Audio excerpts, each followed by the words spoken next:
So I've got some good side-to-side play from left to right there. Fixed it.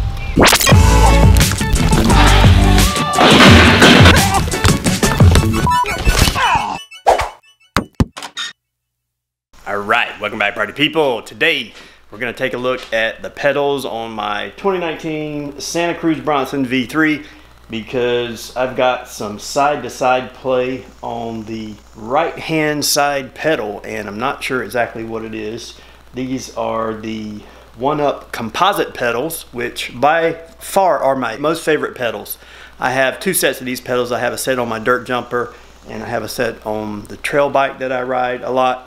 And I can say without a doubt they have been the best composite pedals that I've had so far. And I had Chesters on my previous 5010s and Chameleon, and although I love the Chesters, on longer rides they did tend to give me some foot stress on my right foot. I'm not sure if it's 100% attributed to that, but when I changed out the OneUp composite pedals, all of that went away. So I don't know, they may even be made by the same manufacturer, who knows. But anyhow, I'm going to take a look at this OneUp pedal and try to figure out what's going on with that.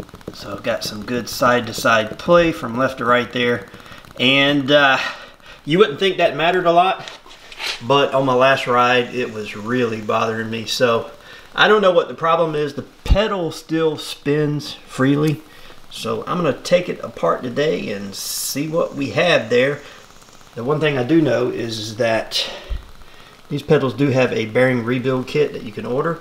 I have not ordered that, so I'm hoping it's just something that's loose and there's an easy fix and I don't have to actually replace anything. But I will say this, these pedals are old. I've been riding these pedals probably for, I would say, so about 2 years now, and I put quite a bit of hours on them. I don't know what the exact hour number is, but I've been riding them a lot and I've had no problem with them.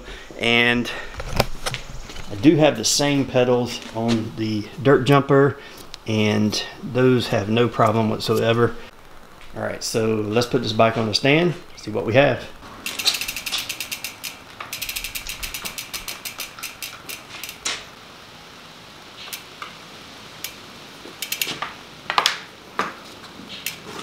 I don't know if you noticed, but see how easy I actually unloosened that pedal? I didn't have to have the bike on the ground or anything.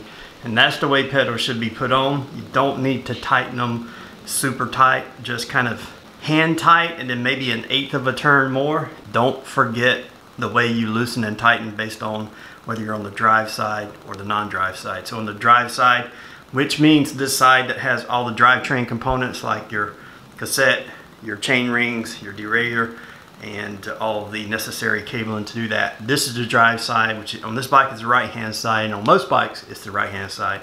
On the drive side, basically to loosen, you want to turn the pedal counterclockwise, right? And then on the other side, you want to turn it clockwise. And that's so that your pedals won't unscrew on you as you're riding down the trail. So that's very important. I'm going to take this off and then I'm going to take the boot off and we'll inspect it and put it in the vise and see what's going on here. So also make sure if your bike has a washer on the pedal, don't lose the washer. And I'm just going to slip this crank boot off too because it's probably gnarly dirty under there. So we'll do that and we'll clean that up.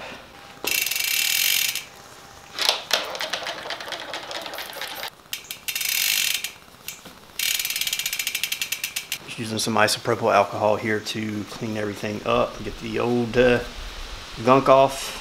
I recommend to get some crank boots if you have, if your cranks are susceptible to rock strikes or what have you. This will save the ends of your crank arms. And these are race face crank boots and they have various different sizes. If you have carbon fiber cranks, I definitely recommend a set of these boots here. They can save your pocketbook. All right, so that's all cleaned up. I'm just gonna put this on temporarily. All right, when I'm working on pedals, I usually like to clamp them in a vise so they're stable to work on. So what I'm gonna do is actually clamp them by these metal pins down here.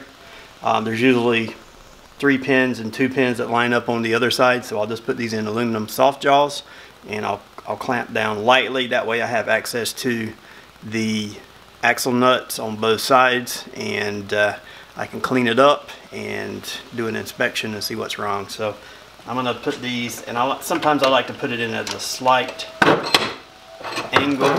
One end angled up, the other end angled down. So just light pressure there with the soft jaws. I'm gonna take the washer off and clean up the axle and the pedal here. So when I take everything apart, I don't contaminate anything inside there. I get all the old grease, because what happens is the grease traps dirt, and inside the grease you actually have dirt particles in there. So you want to get all the old grease off, and then we'll apply new grease once we get it all cleaned up. So here you can see what's going on. The axle shaft clearly has some play in it there. Alright, I'm going to take the end off over here.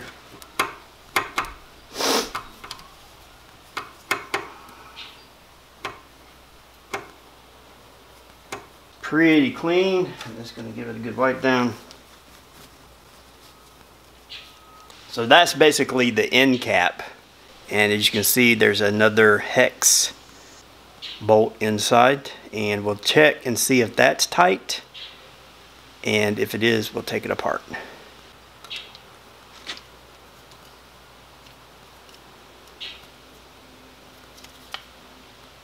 Wow, that was this hex nut inside here was very loose, and I think that's where all the play was. It looks like our play is gone now, so I think we may have just fixed a problem. So this outer hex bolt is really just a cap. It's probably just a dust cap. Keep the dust out. I'm gonna put the cap back on and grease the threads, put our washer back on, put it back on the bike, and see if that solved our problem for good. So hopefully it has. I won't have to order a rebuild kit at all. But you don't want to tighten that cap too much, right? You always follow your torque specs, but this is a composite pedal, and those threads are actually machined into this composite pedal here. So if you tighten that too much, you can definitely strip that out, so be careful there. The thread's cleaned out. And since these are always in the dirt, I'm not going to put any grease on it. I'm just going to throw the cap back on here. When I took it off, it didn't have any grease either, so I'm just going to install it back on. And you start to feel it tighten up, just maybe 1/8 of a turn. While I'm over here, I'm going to go ahead and throw some grease on the threads and put our washer back on.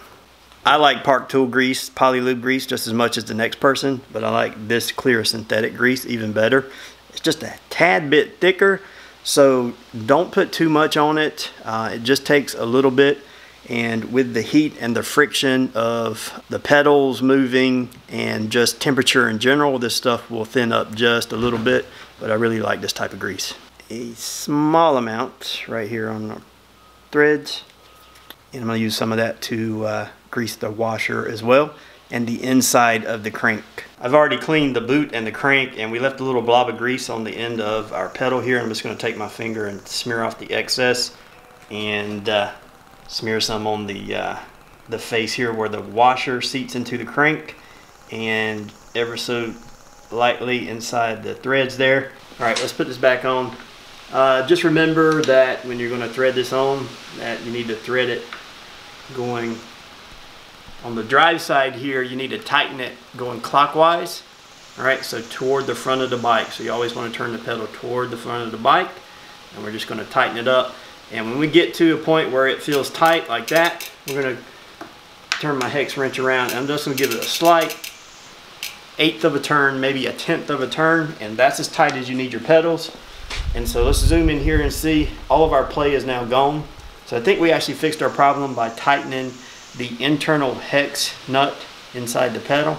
The pedal spins freely, just like it should. So we're going to take it off and give it a test ride, and I'll come back and give you my thoughts on this.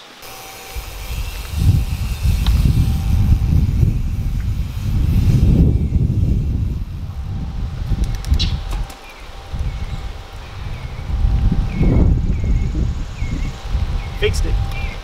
No parts required. Alright, so that definitely fixed the problem. didn't have to order any parts. So that's the other advice I'd give too. Figure out what's wrong first before you start ordering parts. Otherwise you can just order a bunch of stuff that you may not need. If the pedal spins freely, it's likely not a problem with the bearing. It could be a problem with some of the internal cups within inside the pedal, but in this case we got really lucky. It was just tightening down one of the hex bolts, and no money involved whatsoever. All right, so that'll do it for this video. Hope you enjoyed the content. Give me a thumbs up if you did, and subscribe to the channel if you're new here. I really appreciate it, and click that post notification bell. Get notified of all new uploads. Until next time, skill up and ride, van up and go.